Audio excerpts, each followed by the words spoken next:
Wow. That was powerful. Okay, I mean, yeah, wow. I don't even know what to say after that. You guys are awesome. I mean, I just love that Darren and Ariel, and even last week we had Jenna share, and I just love that we get to see people, members of our community, get up and share not only what they've been through, but to say who God is in the midst of that. So that's just so awesome. That takes a lot of courage. Thank you for sharing that. Mainly all we want to do now, we're going to have some time for you guys to respond to whatever God is just stirring up in you. And to me, what really is standing out, honestly, is something that Ariel and Darren said. So those are the 2 points right now. I came up here ready to say something. I'm like, dude, those are so profound. Like, oh my gosh, I don't even know what to do. Okay, so one thing that stood out to me with what Ariel was saying was that she talked about, we've been talking for weeks before. Does anyone remember what our series was? Who will you be? Okay, so we were doing this like, who will you be? And then really the purpose of last week and this week is to talk about God and sex. How does spirituality and sexuality overlap? Do they? Like, what does that look like?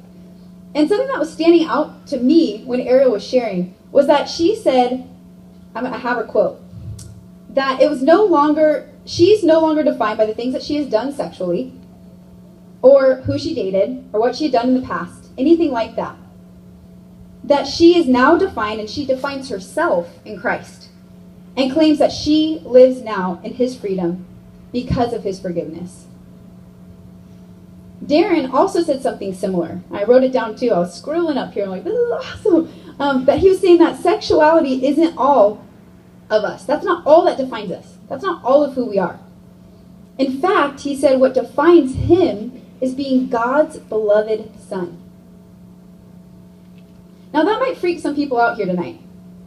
And I get that. I remember when people would say the word beloved, I didn't even know what it meant, honestly. I was like, beloved? Like, what does that even mean? But to look at who we are in and through God's love really changes how we live our lives. When I shared earlier that I had been abused and that I had been through hard situations as a little girl, that really defined what was next for me.